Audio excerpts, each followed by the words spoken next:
Showing mga mema ko, kamusta kayo? Welcome back po dito sa aking bagong YouTube channel. For today's video, pag-uusapan naman po natin si Popo application. Kung kayo mahilig mag-transfer ng points to coins, meron akong i-advise sa inyo kung paano tayo mag-transfer para mas makasave tayo or hindi tayo mabawasan ng medyo malaki-laki po. Kasi for example sa akin, every week ako nagpapaayuda. So, yung pang-ayuda ko sa mga host ko, galing po talaga yan sa earnings ko, sa points ko.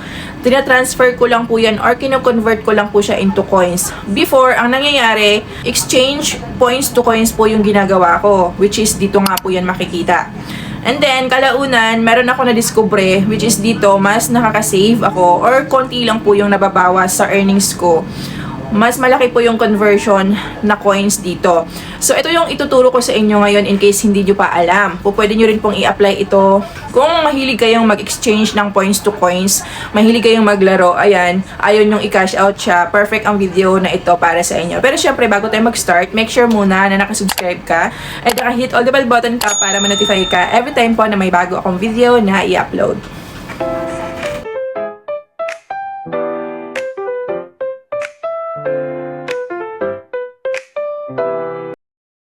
Dito sa Popo app, meron tayong dalawang paraan para makapag-exchange ng points to coins. Itong una ay dito natin makikita yan sa exchange points for coins, which is kailangan po na meron tayong 100,000 ping points para makapag-exchange tayo. And ang equivalent ng ating 100,000 ping points is 92,000 yellow coins na lang. Medyo malaki po yung nawala sa atin if dito tayo. And yung pangalawang paraan naman ay ito po yung ituturo ko sa inyo. Kasi nga, as you can see, yung 100,000 ping points natin dito, ang equivalent po niya na coins is 97,536 yellow coins na siya.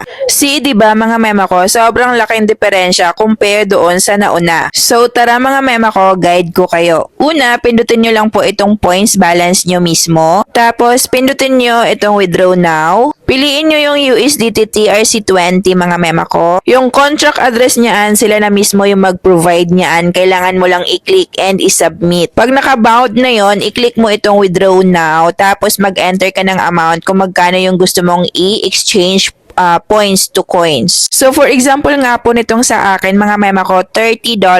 Ang equivalent niyan sa points is 300,000 ping points. Yung coins naman na marireceive ko is 292,000 plus na siya, mga mema ko. So, diba, sobrang laki ng dagdag dito kung dito tayo mag-exchange ng points to coins. After that, i-click lang natin yung exchange coins. Enter lang natin yung security password natin dito. So, ayun na, successful na nga po yun. Ngayon, i-check natin yan dito sa ating coins trading.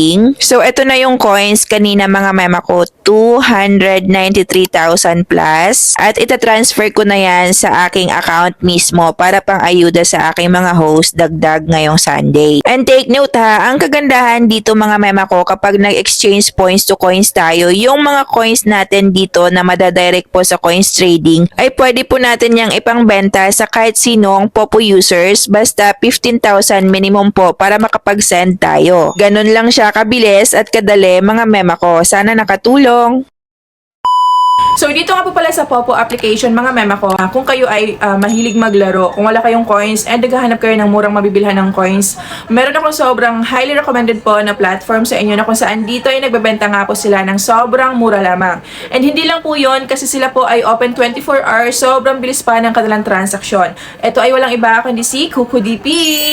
Paano nga ba kayo makakapunta sa kanilang shop? I-click nyo lang po yung link na nasa pinned comment section or sa my description below and automatic na po kayong mapupunta dito sa kanilang shop. Dito ay makikita nyo po agad-agad yung sobrang daming mga live streaming applications and mga viral games na kinaaalikan ng mga gamers ngayon. So kung halimbawa nga po ay gusto nyo bumili ng coins para kay Popo, syempre i-click nyo lang yung application, mag-enter lamang po kayo ng ID number nyo, pumili lamang po kayo ng package na gusto nyong i-avail and mag-send payment lamang po kayo. Dito ay tumatanggap sila ng payment via GCash, Paymaya, KuCoin, bank transfer, and marami pang iba. Maliban dyan, sila din po ay namimigay ng mga coins para kay Popo. Para po doon sa mga laging nabili ng coins, gamit po yung aking mga links na nasa pinned comment section or sa my description below. Syempre, make sure lamang na nakafollow kayo sa aking bagong FB page para maging updated kayo sa aking mga ipopost dito na mechanics. Lastly, kung kayo'y naghahanap ng agency na sasalihan, pwede rin po kayo mag-join sa aking agency just enter my agency code. And kung kayo ay gustong mag-apply bilang isang agent din at kumita po ng 5-digit up to 6-digit monthly income, mag-apply kayo sa link po na ilalagay ko din po sa my pinned comment section or sa my description below. That's all lang po muna for today's video. Thank you for watching. See you in my next one. Bye!